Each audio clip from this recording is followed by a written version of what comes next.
My dear students, you are most welcome to English second paper class.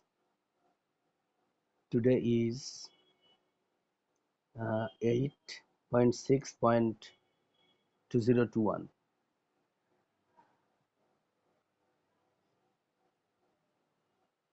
We will start as before, right form of verbs and narration. Right form of verbs and narration.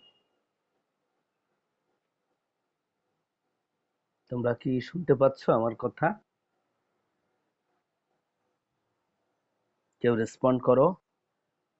আচ্ছা, কতজন join করলো? 13 জন দেখা যাচ্ছে। এত কম কেন? আমি তো সবাইকে মেসেজ দিয়েছি। তোমরা সবাই খাতা কলম নিয়ে বসছো? মারিয়াম সিদ্দিকা 340 খাতা কলম নিয়ে ভালো আছো তুমি? হ্যাঁ, জি আলহামদুলিল্লাহ। শুনে খুশি হলাম। খাতা কলম নিয়ে সবাই বসো।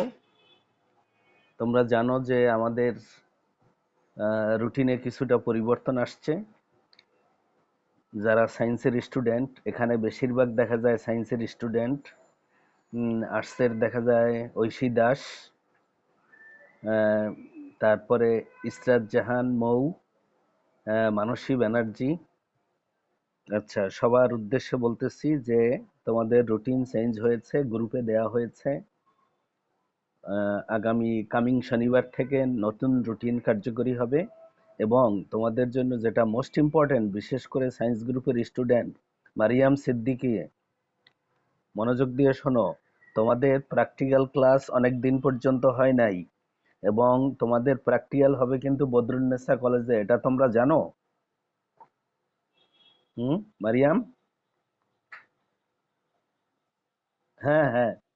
আচ্ছা, এই বদরুন্নেসা কলেজে গিয়ে কিন্তু এর আগের বছর আমাদের মেয়েরা অনেকটা অপমানিত হয়েছে। কারণ অনেক পরীক্ষা করতে দিয়েছে, সলভ সলিউশন করতে দিয়েছে, দেখা যায় পারে নাই। তখন ওরা লজ্জা দিয়েছে যে তোমরা ইঞ্জিনিয়ারিং ইউনিভার্সিটির কলেজ থেকে আসছো, তোমরা এগুলো পারো না। এটা তো মানে আমাদের জন্য একটা লজ্জার বিষয়। তো কাজেই তোমাদের এই প্র্যাকটিক্যাল গুলো কামিং শনিবার থেকে শুরু হবে। প্রত্যেকে প্র্যাকটিক্যাল ক্লাসগুলো করবে এবং এটা রেকর্ড রাখা হবে আর কি। তো হ্যাঁ হ্যাঁ, যারা আজকে জয়েন করে নাই বা যারা জানে না, এই কথাগুলো তাদেরকে জানিয়ে দিও। ঠিক ঠিক আছে। হ্যাঁ আচ্ছা, গ্যালাক্সি A5 এটা কে? আমাদের ক্লাসে নাকি কিছু অন্য কলেজের স্টুডেন্টও ঢোকে, এটা আমাদের কৌশিক স্যার রিপোর্ট করলো। তোমরা কি জানো এ বিষয়ে কিছু? এবং আমাদের কিন্তু সিদ্ধান্ত হয়েছে যে প্রত্যেকে তার নিজের নাম, আমাদের সার্টিফিকেটে যে নাম লেখা আছে, ভর্তির সময় তোমরা যে নাম লিখেছো সেই নাম এবং ব্র্যাকেটে রোল নম্বর দিতে হবে প্রত্যেকের। এবং শিক্ষকরা দেখে দেখে তাদেরকে অ্যাডমিট করবে, যার ফলে আনইন্টারাপ্টেড ক্লাসগুলো হয়। আচ্ছা, এখন তাহলে আমরা শুরু করে দিতে পারি। আমরা আজকে ধরবো right form of verbs and narration. এর আগের ক্লাসেও আমরা একই জিনিস করেছিলাম, বিভিন্ন স্যাররা বিভিন্ন আইটেম করে। তাহলে আমরা আজকেও সেটা করব। তবে এর আগের ক্লাসে আমরা সম্ভবত করেছিলাম, তোমাদের কাছে লিস্ট আছে নিশ্চয়ই।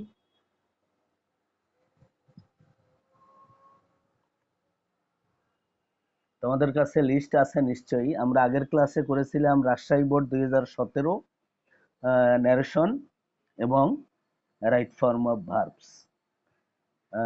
আজকে তোমরা তাহলে খাতায় লিখতে শুরু করো।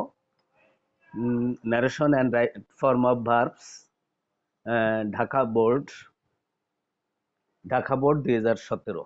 সবাই লিখো ডিবি, ঢাকা বোর্ড 2017।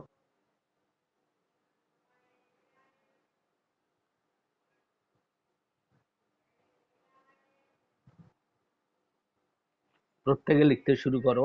ডিবি মানে ঢাকা বোর্ড 2017। তাহলে প্রথমে আমরা প্যাসেজটা একটু পড়বো, পরে কি বসবে কেন বসবে সেগুলো তোমাদের ব্যাখ্যা করব। তোমরা যদি না বুঝতে পারো আমাকে জিজ্ঞাসা করবে, এবং যদি মনে করো লিখে রাখবে তাহলেও ভেরি গুড। কারণ একই জিনিস কিন্তু আমরা ওই অনেকগুলো ক্লাসে বলতেছি, অনেকে মনে রাখতে পারে না। লিখে রাখলে এটা সুবিধা হয় তোমাদের পরবর্তী সময়ে যখন একা একা করবে, তখন তো এটা তোমাদের ওই পিছনের খাতা দেখে রুলস গুলো দেখলে মনে পড়বে। আর একটা ইম্পর্টেন্ট নোটিশ তোমাদের জানাচ্ছি, সেটা হলো তোমাদের সেশন কিন্তু এই চলতি মাস, এই জুন পর্যন্ত। তোমরা জানো এটা? হ্যাঁ, ঢাকা বোর্ডের নিয়ম অনুসারে তোমাদের সেশন জুন পর্যন্ত। কাজেই তোমাদের এখন পর্যন্ত সিদ্ধান্ত হয়েছে যে জুন মাসের 30 তারিখ পর্যন্ত তোমাদের ক্লাস হবে, কিন্তু প্র্যাকটিক্যাল শেষ হতে যে কয়দিন সময় লাগবে প্র্যাকটিক্যাল চলতে থাকবে। আর তোমাদের বেতন দিতে হবে এই চলতি মাস পর্যন্ত। কাজেই যারা বেতন এখনো পরিশোধ করে নাই তারা বেতন পরিশোধ করে দাও, এবং যাদের বেতন জুন এই মাস পর্যন্ত বেতন ক্লিয়ার থাকবে, আমরা ফর্ম ফিল আপের জন্য তাদেরকেই একটা বিশেষ পরীক্ষার মাধ্যমে নির্বাচিত করব। আর যাদের বেতন পরিশোধ থাকবে না তারা কিন্তু ফর্ম পূরণ করতে পারবে না। আর সরকারের সিদ্ধান্ত হলো, আজকেও দেখলাম যে একটা শর্ট সিলেবাসে তোমাদের পরীক্ষা হবে। কাজেই তোমাদের 80টা ক্লাস হবে, আর ক্লাস 10-এর হবে 50টা ক্লাস। এনিওয়ে, তাহলে আমরা এখন শুরু করে দেই ঢাকা বোর্ডের রাইট ফর্ম অফ ভার্বস। কত নাম্বার? খুব মনোযোগ দিয়ে শুনবে তোমরা সবাই। 5 নম্বরেরটা দেখো। 5 নম্বরে আছে, read the text and fill in the gaps with the correct form of verbs as per subject and context. খুব মনোযোগ দিয়ে শুনবে, না বুঝতে পারলে আমাকে জিজ্ঞাসা করবে। রোড মিসহ্যাপ মানে সড়ক দুর্ঘটনা happen in our country almost everyday. Everyday দেখো এই শব্দটা, এভরিডে এমন একটা শব্দ, এই শব্দটা যদি কোনো সেন্টেন্সের মধ্যে দেখো তাহলে রাইট ফর্ম অফ ভার্বস করার সময় অবশ্যই ধরে নিবে যে সেই সেন্টেন্স প্রেজেন্ট ইনডেফিনিট টেন্স হবে, প্রেজেন্ট ইনডেফিনিট টেন্স হবে। সেই সেন্টেন্স কি হবে? প্রেজেন্ট ইনডেফিনিট টেন্স হবে। আবার শোনো কি বললাম, right form of verbs, right form of verbs যদি দেখো এবং সেন্টেন্সের মধ্যে যদি এভরিডে থাকে, এভরিডে, নাও, এগুলো যদি থাকে, আমি রুলস গুলো বলছিলাম, তাহলে ধরে নিবে সেটা প্রেজেন্ট ইনডেফিনিট টেন্স। তাহলে খাতা কলম নিয়ে বসছো নিশ্চয়ই, এ নাম্বার লিখো। আমাদের দেশে, ইন আওয়ার কান্ট্রি, আমাদের দেশে প্রায় প্রতিদিন, অলমোস্ট এভরিডে, প্রায় প্রতিদিন সড়ক দুর্ঘটনা ঘটে। Present indefinite tense. আমাদের দেশে প্রায় প্রতিদিন সড়ক দুর্ঘটনা ঘটে, তাহলে প্রেজেন্ট ইনডেফিনিট টেন্স। তাহলে রোড মিসহ্যাপ, এটা হলো third person singular number, present indefinite tense, তাহলে উত্তর হবে হ্যাপেন্স। আবার শোনো, third person singular number present indefinite tense হলে ভার্বের সাথে এস বা ইয়েস যোগ হবে, মনে থাকবে। Third person singular number present indefinite tense হলে ভার্বের সাথে এস বা ইয়েস যোগ হবে। আচ্ছা, তাহলে প্রথমটা লিখো happens, H A double P E N S, happens. ঠিক আছে, H A double P E N S, happens. আচ্ছা, আমরা পরবর্তী লাইনে যাব। রিসেন্টলি, রিসেন্টলি মানে কি? সম্প্রতি, সম্প্রতি, সম্প্রতি, রিসেন্টলি। তাহলে কোনো সেন্টেন্সের মধ্যে জাস্ট, অলরেডি, রিসেন্টলি এগুলো থাকলে কিন্তু আবার প্রেজেন্ট পারফেক্ট টেন্স হয়। আবার শোনো, কোনো সেন্টেন্সের মধ্যে জাস্ট, অলরেডি, রিসেন্টলি, লেটলি এগুলো যদি থাকে, আবার শোনো, জাস্ট, অলরেডি, রিসেন্টলি, লেটলি এগুলো যদি থাকে তাহলে প্রেজেন্ট পারফেক্ট টেন্স হবে, মনে রাখতে হবে কিন্তু। রিসেন্টলি, ইট, তাহলে প্রেজেন্ট পারফেক্ট টেন্স। হ্যাভ বা হ্যাজ, ইটের সাথে হ্যাভ বসবে না হ্যাজ বসবে? কে বলতে পারবে? ইটের সাথে হ্যাভ না হ্যাজ বলো একজনে। হ্যাজ বসবে, গুড, থ্যাংক ইউ। তাহলে it has recently it has risen, recently it has risen, it has risen to an alarming rate. এই যে সড়ক দুর্ঘটনা ইদানিং অ্যালার্মিং রেটে বেড়ে গেছে। অ্যালার্মিং রেট মানে ভীতিজনক হারে এটা বেড়ে গেছে। এখন এই এই যে ব্র্যাকেটে আছে টেক, এই একটা সেন্টেন্সের মধ্যে যদি দুইটা ভার্ব থাকে তাহলে দ্বিতীয় ভার্বের সাথে আইএনজি যোগ হয়। আবার শোনো, একই সেন্টেন্সের মধ্যে, তার মানে সিম্পল সেন্টেন্সের মধ্যে দুইটি মূল ভার্ব থাকলে সাধারণত দ্বিতীয় মূল ভার্বের সাথে আইএনজি যোগ হয়। তাহলে হবে টেকিং, সিম্পল সেন্টেন্স এটা, recently it has risen to an alarming rate taking a heavy toll of human lives. প্রচুর মানুষের জীবন কেড়ে নিয়ে এটা একটা মারাত্মক আকার ধারণ করেছে। তাহলে টেকিং, টেকিং TAKING, টেকিং। না বুঝতে পারলে বলবা, আমি কিন্তু নিয়ম সহ বলেছি, নিয়ম ছাড়া আমি কিন্তু কোনো কিছু পড়াই না। আচ্ছা, পরবর্তী লাইন, ইন মোস্ট কেসেস, অধিকাংশ ক্ষেত্রে, রেকলেস ড্রাইভিং মানে বেপরোয়া গাড়ি চালানো, বেপরোয়া গাড়ি চালানো, এটাও তোমার অধিকাংশ ক্ষেত্রে বেপরোয়া গাড়ি চালানোটাই এজন্য দায়ী, এজন্য দায়ী। অধিকাংশ ক্ষেত্রে বেপরোয়া গাড়ি চালানো এটা দায়ী। তার মানে প্রেজেন্ট ইনডেফিনিট টেন্স, কজেস। তাহলে কি হবে? কজেস। বেপরোয়া গাড়ি চালানোটা কজেস। এর আগে একটা বাদ গেছে নাকি? হ্যাঁ হ্যাঁ, the members of a family remains anxious. তাহলে একটা ফ্যামিলির সদস্যগণ খুব দুশ্চিন্তায় থাকে। If someone travels in a bus, ওই ফ্যামিলির কেউ যদি, ওই ফ্যামিলিতে কোনো স্টুডেন্ট বাসা মিরপুরে, মনে করো সে ঢাকা বিশ্ববিদ্যালয়ে ক্লাস করতে যাবে, সে ছেলে হোক আর মেয়ে হোক, সে বাসে যাচ্ছে, তাহলে ওই ফ্যামিলির বাকি সদস্যগণ সবসময় দুশ্চিন্তায় থাকে যে সে সুস্থ শরীরে ফিরে আসতে পারবে কিনা, কারণ সড়ক দুর্ঘটনা অহরহ হচ্ছে। তাহলে ট্রাভেলস, এটাও present indefinite tense, travels in a bus. In most cases reckless driving causes road accident. বেপরোয়া গাড়ি চালানো কজেস, এটাও হবে তোমার present indefinite tense. Reckless driving এই subject, third person singular number, present indefinite tense. তাহলে আমরা জানি কোনো সেন্টেন্সের সাবজেক্ট যদি third person singular number present indefinite tense হয় তাহলে ভার্বের সাথে এস বাই এস যোগ হয়। তাহলে reckless driving causes road accident, বেপরোয়া গাড়ি চালানো। অনেক সময় দেখা যায় যাত্রীরা বলতেছে যে ড্রাইভার সাহেব একটু আস্তে চালান, একটু সতর্ক হয়ে চালান, অন্য গাড়িকে ওভারটেক করবেন না। ড্রাইভার দেখা যায় সেটা শোনে না, অনেক সময় দেখা যায় মাতালের মতো সে গাড়ি চালাতে থাকে। আচ্ছা, আমরা পরবর্তী লাইনে যাব। পরবর্তী লাইনে আছে the drivers are in the habit of, অফের পরে ইন দ্য হ্যাবিট অফ, দেখো এটা কিন্তু একটা ফ্রেজ, এটা একটা ফ্রেজ, এটাকে বলা হয় প্রিপজিশনাল ফ্রেজ। কি বলা হয়? Prepositional phrase. তাহলে যে ফ্রেজের শেষে একটা প্রিপজিশন আছে সেটা হলো প্রিপজিশনাল ফ্রেজ, শেষে অফ আছে। তাহলে অফের পরে, এটা তোমরা মনে রাখবা, অফের পরে যদি ব্র্যাকেটে ভার্ব থাকে তার সাথে আইএনজি যোগ হবে। এই কথাটা যদি মনে রাখতে পারো তাহলে অর্থ না বুঝেও তো তোমরা 1 নম্বর কারেক্ট করতে পারো। আবার শোনো, অফের পরে যদি ব্র্যাকেটে ভার্ব থাকে তাহলে আনডাউটেডলি সেই ভার্বের সাথে আইএনজি যোগ হবে। তাহলে দি drivers are in the habit of violating, VIOLATING, violating, VIOLATING, drivers are in the habit of violating. আচ্ছা, আমরা পরবর্তী লাইনে যাব। এখানে কেন ভায়োলেটিং হলো আমি কিন্তু ব্যাখ্যা করেছি। ইন দ্য হ্যাবিট অফ, এটা একটা ফ্রেজ, এটার শেষে কিন্তু প্রিপজিশন অফ আছে। অফের পরে যদি ব্র্যাকেটে ভার্ব থাকে তার সাথে আইএনজি যোগ হয়।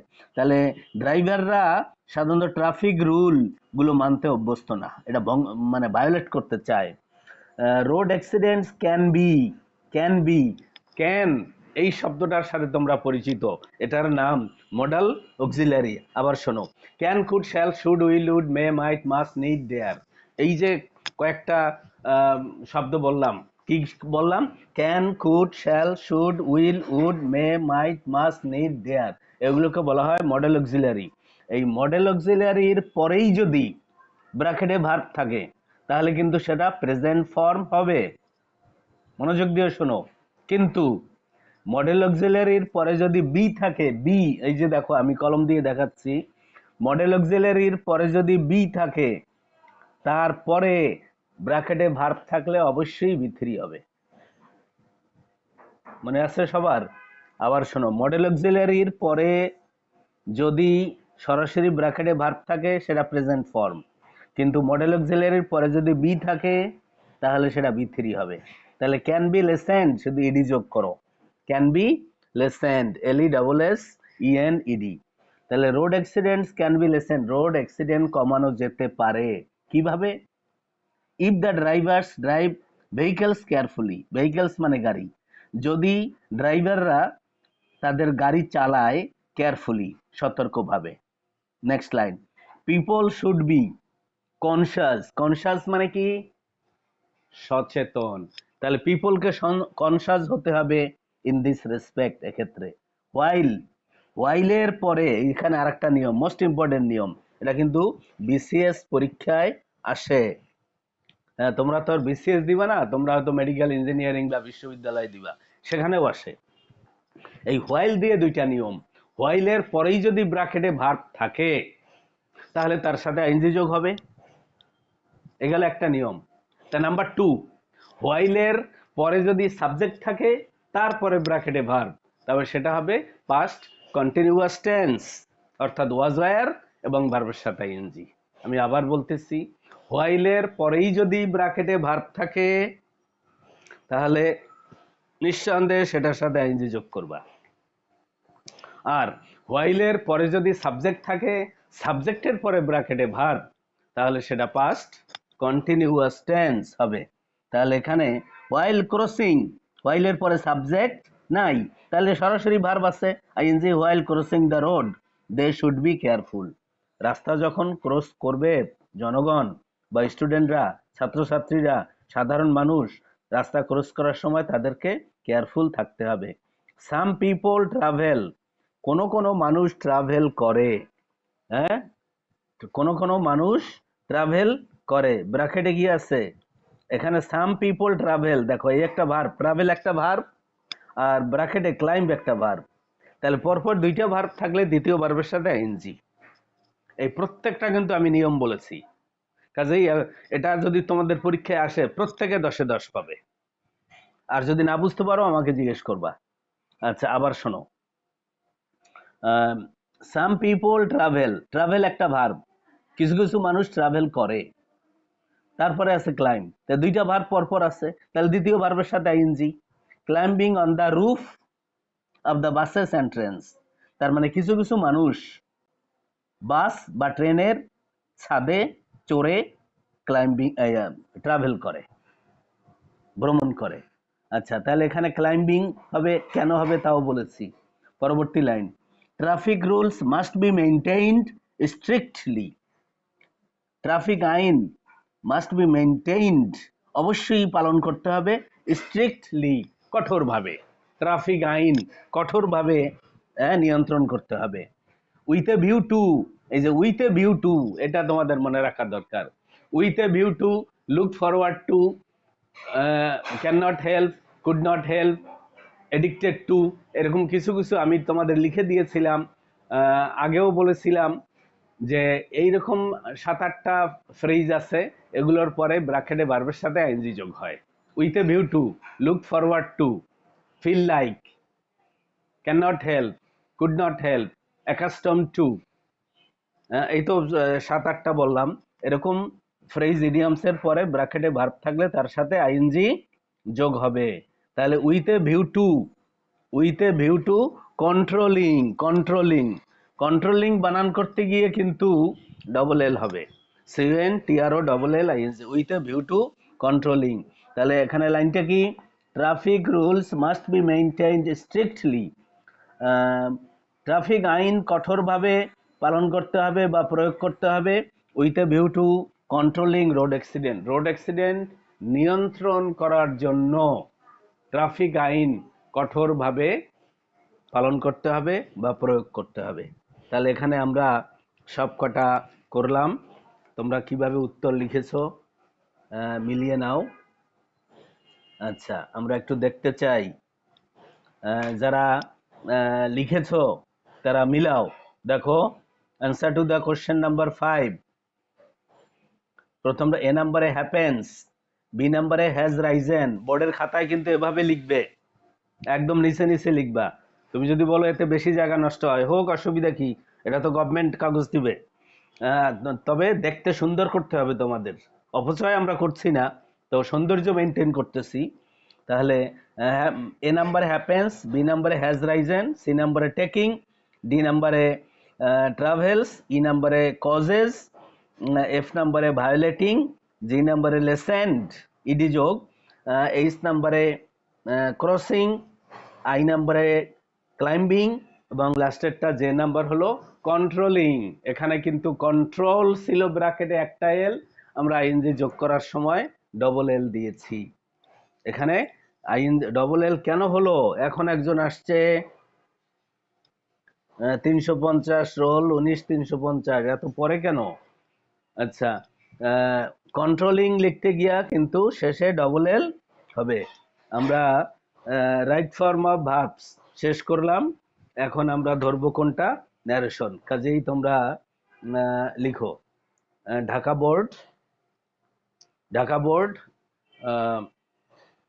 17, Dhaka board 17, right form of verbs আমাদের কমপ্লিট হয়ে গেল। এখন আমরা ন্যারেশন শুরু করব। আমাদের সময় কিন্তু কম, 40 মিনিট শেষ হয়ে গেলে বা অনেক সময় দেখা যায় 30 মিনিট শেষ হয়ে গেলে আবার নতুন করে স্টার্ট করতে হয়, সেক্ষেত্রে তোমরা আবার নতুন করে জয়েন করবে। আচ্ছা, তাহলে আমরা ন্যারেশন, উপরে লিখো ন্যারেশন ঢাকা বোর্ড 2017, সবাই লিখো ন্যারেশন ঢাকা বোর্ড 2017। তাহলে আমরা শুরু করে দিই, ন্যারেশন ঢাকা বোর্ড 2017। এটা আমাদের ক্লাসেও হয়তো অনেক স্যাররা পড়িয়ে থাকতে পারে, ন্যারেশন ঢাকা বোর্ড 2017। সবাই লিখো ন্যারেশন ঢাকা বোর্ড 2017। আচ্ছা, এটা এটা কি সম্পর্কে, ন্যারেশন ঢাকা বোর্ড 2017, এটা হলো ফ্রান্সের প্যারিস শহরে একটা হোটেল, সেই হোটেলের নাম ফয়েটস। সেই ফয়েটস হোটেলে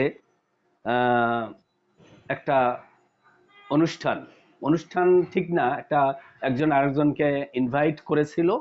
সেই ইনভাইট এর কথোপকথন বা বিদায়ের সময় যে কথাগুলো দুইজনের মধ্যে হয়েছিল, একটা হলো দ্য পারসন স্পোকেন টু, আর একটা হলো দ্য স্পিকার। দুইজন, একটা হলো স্পিকার, স্পিকার মানে যে কথা বলতেছে, are the person spoken to মানে যার সাথে কথা বলা হলো। তার মানে এখানে যে কথা বলতেছে সে একজন রাইটার, আমাদের এই গল্পের রাইটার, আর যার সাথে কথা বলতেছে সে তার লেডি গেস্ট, তার একজন গেস্ট। সেই লেডি গেস্ট রাইটারকে ফার্স্ট হোটেলে ইনভাইট করেছে, এবং সে ইনভাইট করার আগে সে বলেছিল হোটেলে গিয়ে সে কিছুই খায় না, কিন্তু একে একে সবচেয়ে দামিগুলো ছয়টা আইটেম সে খেয়েছিল। এবং রাইটারের পকেটে, রাইটার তো দরিদ্র মানুষ ছিল, সে বইপত্র লিখে টিকে পত্রিকায় লিখে সামান্য টাকা উপার্জন করত, সেটা দিয়ে চলতো। তো এক মাসে তার যা খরচ হিসাবে যেত, সেই এক মাসের টাকাটা পকেটে নিয়ে সে ফার্স্ট হোটেলে গেল, এবং মহিলা একটার পর একটা দামি জিনিস খেয়েছিল। শেষে, খাবার শেষে যখন বিল দিয়ে আসলো, রাইটারের পকেটে 1 টাকাও ছিল না, অথচ তার সামনে ছিল পুরোটা 1 মাস।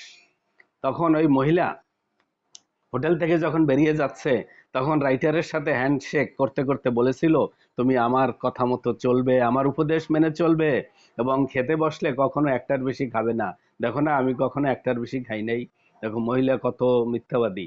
সে কিন্তু 6টা আইটেম খেয়েছে, কিন্তু সে বলছে আমি একটার বেশি খাই না। এবং তার যুক্তি হলো, আমি একসঙ্গে তো একটার বেশি খাই নাই।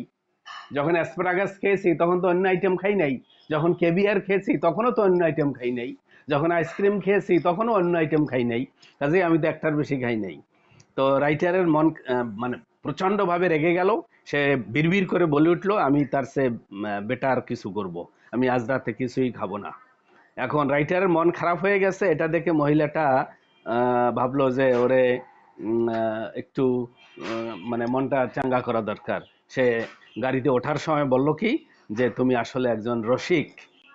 তার সাথে হ্যান্ডশেক গাড়িতে ওঠার সময় সে একটু উচ্চস্বরে বলল, তুমি একজন রসিক। তাহলে আমরা প্যাসেজটা দেখব। আচ্ছা, হ্যাঁ, তাহলে খুব মনোযোগ দিয়ে শোনো। ফলো মাই এক্সাম্পল, দেখা যাচ্ছে কিনা বলো মেয়েরা, দেখা যাচ্ছে? একদম নিচে দেখো, একদম নিচেরটা দেখা যাচ্ছে নিশ্চয়ই, দেখা যাচ্ছে। তাহলে এবার খুব মনোযোগ দিয়ে শোনো। ফল একদম একদম নিচেরটা যেটা, change the narrative style by using indirect speeches. তাহলে খুব মনোযোগ দিয়ে শোনো। ফলো মাই এক্সাম্পল, আমার উপদেশ মেনে চলো। She said as we shook hands, আমরা যখন হ্যান্ডশেক করতেছিলাম। কে কে? ওই যে শি মানে লেডি গেস্ট এবং রাইটার, দুইজনে যখন হ্যান্ডশেক করতেছিল, তখন মহিলা বলল কি, আমার উপদেশ মেনে চলো। And never eat more than one thing for luncheon, এবং খেতে বসলে কখনো একটার বেশি খাবে না। তাহলে এটার যে অংশটুকু অতিরিক্ত ইনভার্ট কমার বাহিরে, সেটা আগে বসবে। তাহলে এখানে হবে অ্যাজ উই শুক হ্যান্ডস, এটুকু আগে বসবে। আমি কিন্তু উত্তর বলতেছি। As we shook hands she advised me, সে উপদেশ দিয়েছে। অ্যাজ উই শুক হ্যান্ড শি সেইড আছে না, সেইডের পরিবর্তে হবে অ্যাডভাইসড। আবার শোনো, as we shook hands she advised me to follow her example. এটা হলো উপদেশমূলক বাক্য, ইম্পারেটিভ সেন্টেন্সের পূর্বে দ্যাট বসে না, টু বসে, এবং টেন্স পরিবর্তন হয় না। আবার শোনো, অ্যাজ উই শুক হ্যান্ডস, এটা আগে বসবে। As we shook hands she advised me to follow her example, sentence শেষ হয় নাই। And never eat, and never to, যেহেতু ইম্পারেটিভ সেন্টেন্স দ্যাট বসবে না, টু বসবে। And never to eat more than one thing for luncheon. আবার প্রথম line বলি, as we shook hands she advised me to follow her example. And sentence কিন্তু এখানে শেষ হয় নাই, ছোট হাতের অক্ষর দিয়া। এখানে অ্যান্ড অ্যাডেড দ্যাট বা অন্য কিছু বসানোর দরকার নাই। And never to eat, never to eat more than one thing for luncheon, এবং লাঞ্চে বসলে, দুপুরে খেতে বসলে কখনো একটার বেশি খাবে না। এই উত্তরটা কে দিল? মহিলা। আচ্ছা, আমাদের টাইম প্রায় শেষের দিকে কিন্তু চলে আসছে, পরবর্তী লাইনে যাও। তখন আই রিটোর্টেড, এখানে আছে আই রিটোর্টেড, এটা কে? বিড়বিড় করে বলা আর কি, আস্তে আস্তে বলা, রাইটার। তাহলে এখানে এটা এখানে চলে আসবে, I retorted that I would do better than that. I retorted that I would, would আসলো থেকে? এই যে এখানে আই অ্যাপোস্ট্রফি ডবল এল, তার মানে আই উইল বা আই শ্যাল, শ্যাল উইল থাকলে উড হয়ে যায়। তাহলে আই রিটোর্টেড, এটা এখানে আসবে, I retorted that I would do better than that, এখানে কিন্তু ফুল স্টপ। তাহলে and added that I would eat nothing for dinner tonight থাকলে কি হয়? That night. আচ্ছা, তাহলে এখানে হবে and added that I would eat nothing for dinner tonight থাকলে দ্যাট নাইট। আবার শোনো, I retorted that I would do better than that and added that I would eat nothing for dinner tonight. আজকে রাতে আমি nothing মানে ডিনারে কিছুই খাবো না। তখন মহিলা, ওই যে বলছিলাম, দেখলো যে রাইটারের মন খারাপ হয়ে গেছে, বা হয়তো কোনো বিরূপ মন্তব্য করতে পারে, চালাক মহিলা তো, অন্যকে ঠকিয়ে শুধু খাওয়া, এটাই তার একমাত্র কাজ। সে তখন বলল কি, হিউমারিস্ট, আসলে তুমি তো একজন খুব রসিক, হিউমারিস্ট। হিউমারিস্ট কাকে বললো? She cried gaily jumping into a cab. তাহলে এখান থেকে শুরু করো, আগেই বলছিলাম ইনভার্টেড কমার বাইরে যেটা থাকে ওটা আগে যায়। জাম্পিং ইনটু এ ক্যাব, আর এটা হলো তোমার একটা পার্টিসিপল ফ্রেজ। এই পার্টিসিপল ফ্রেজ যদি থাকে তাহলে সেটা বসবে লাইনের শুরুতে। তাহলে jumping into a cab she cried gaily. আবার শোনো, পার্টিসিপল ফ্রেজ যদি থাকে সেটা শুরুতে বসে। তাহলে jumping into a cab she cried gaily and called me a humorist, and called me a humorist, এবং আমাকে একজন হিউমারিস্ট হিসাবে আখ্যায়িত করলো। আবার শোনো, জাম্পিং, এই যে jumping into a cab she cried gaily, এখানে শুধু হিউমারিস্ট, আর কোনো কিছু নাই। তাহলে আমাকে সে হিউমারিস্ট হিসাবে আখ্যায়িত করেছে। And called me a humorist, and called me a humorist. আমি আবার প্রথম থেকে বলি, মিলাও। As we shook hands she advised me to follow her example. যারা লিখো নাই তারা লিখে ফেলো। As we shook hands she advised me to follow her example and never to eat, এখান থেকে and never to eat more than one thing for luncheon. I retorted, এটা এখানে আসবে। তাহলে I retorted that I would আসলো থেকে shall বা will দেখলে তোমরা সেখানে উড বসাবে। তাহলে আই রিটোর্টেড দ্যাট এখানে আসবে, দ্যাট বসবে, কারণ এটা হলো তোমার অ্যাসার্টিভ সেন্টেন্স। তাহলে I retorted that I would do better than that and added that I would eat nothing for dinner that night. Tonight থাকলে কিন্তু দ্যাট নাইট বসাতে হবে, টুডে থাকলে দ্যাট ডে, টুমরো থাকলে দ্য নেক্সট ডে। আচ্ছা, তো এখানে আছে টু নাইট, তাহলে দ্যাট নাইট। এই পর্যন্ত শেষ। আবার বলি, I retorted that I would do better than that and added that, এখানে অ্যান্ড অ্যাডেড দ্যাট এই লাইনটা শুরু করার আগে বসবে and added that I would eat nothing for dinner, tonight থাকলে that night, I would eat nothing for dinner that night. এবং লাস্টের অংশ এখানে ন্যারেশন হবে শুধু হিউমারিস্ট, এইটুক হিউমারিস্ট, তার মানে তুমি একজন রসিক, কথা বলছে রাইটারকে। তো তাহলে পার্টিসিপলের অংশ আগে বসাবো আমরা। তাহলে jumping into a cab she cried gaily and called me a humorist. এখানে কল্ড মানে আখ্যায়িত করা, কল মানে ডাকা, তাহলে এখানে কল মানে বলা। তাহলে এখানে কল্ড মি এ হিউমারিস্ট, এবং আমাকে একজন হিউমারিস্ট হিসাবে আখ্যায়িত করা হলো। ঠিক আছে, আমরা তাহলে আজকে ঢাকা বোর্ডের মোস্ট ইম্পর্টেন্ট একটা ন্যারেশন এবং রাইট ফর্ম অফ ভার্বস করলাম।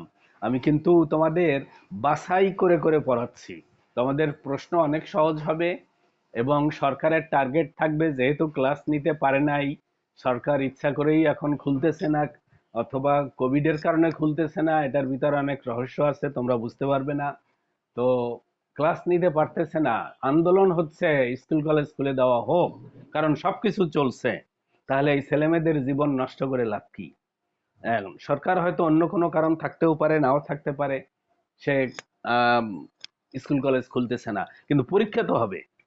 তোমরা জানো আমাদের পার্শ্ববর্তী দেশ ইন্ডিয়া, সেখানে কিন্তু এসএসসি পরীক্ষা এসএসসি পরীক্ষা নেওয়ার জন্য সরকার ঘোষণা দিয়েছে। তাহলে আমাদের সরকারও কিন্তু যদি দেখে যে পার্শ্ববর্তী রাষ্ট্রে হচ্ছে, তাহলে আমাদের সরকারও পরীক্ষা নিবে। কাজেই তোমরা এখন একটু কেয়ারফুল হও। আর তোমাদের মনে করো 12-13 তারিখ থেকে যদি ক্লাস শুরু না হয়, তাহলে 16 বা 17 তারিখ থেকে কিন্তু শুরু হবে, অবশ্যই শুরু হবে।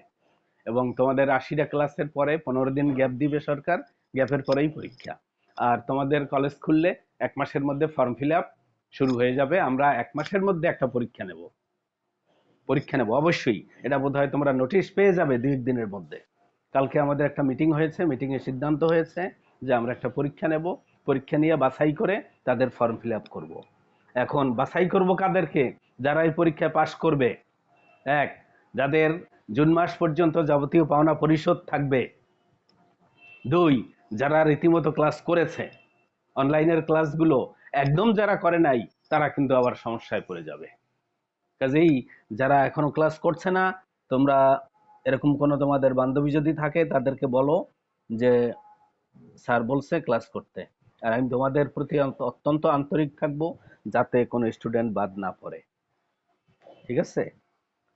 আর যেহেতু কলেজের সমস্ত কাজগুলো আমাকে করতে হয়, বোর্ডের কাজগুলো, ফর্ম ফিল আপ করা, মার্কশিট আনা, তারপরে অ্যাডমিট কার্ড, তোমাদের অ্যাডমিট কার্ড যে ঢাকা বোর্ড থেকে আনা, সবগুলো কিন্তু আমি প্রতি বছর করে আসতেছি। আর এগুলো অ্যাডমিট কার্ড তোমাদের নিতে হবে, সেটাও কিন্তু আমার কাছ থেকে। কাজেই তোমরা কেউ ফাঁকি দিও না, আমার কাছে কিন্তু সব রেকর্ড থাকবে।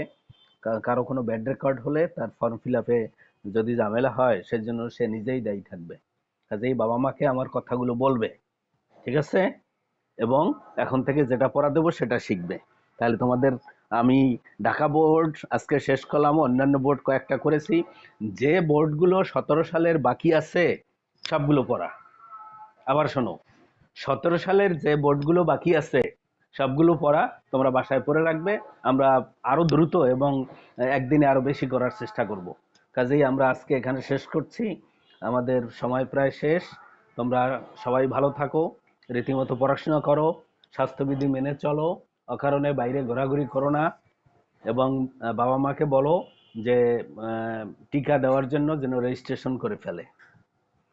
স্টুডেন্টদের অগ্রাধিকার ভিত্তিতে এই টিকা দেওয়ার জন্য সরকার সিদ্ধান্ত নিয়েছে, এটা দীপু মনিও ঘোষণা দিয়েছে। কাজেই সবাইকে আন্তরিক শুভেচ্ছা জানিয়ে শেষ করছি। আল্লাহ হাফেজ। আসসালামু আলাইকুম। জি। ওয়ালাইকুম আসসালাম। জি, ওয়ালাইকুম আসসালাম। তোমরা ভালো থাকো।